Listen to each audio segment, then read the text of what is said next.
Assalamu alaikum, urmatlı Kırgız elim. Alemi sizlerge şul ağalarının koştuğusunda eskirler esten ketpeydi dep 95-96 жылғы sonun çağırmalar жаңартып koyalı. Egerde kimde esinde olsa klas basıp bizni qoldap koyuңuzдар. Төменгі çağırma sizler urmatыңızдар.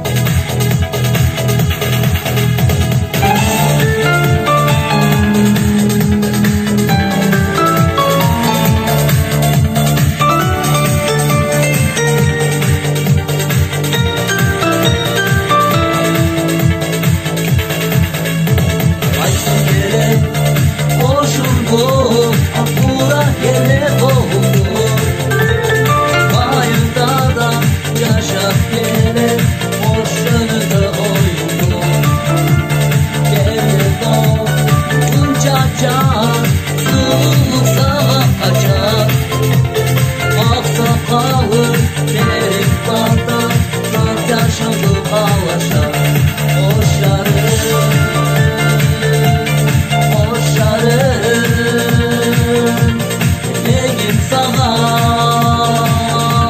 yaşar bir dayı.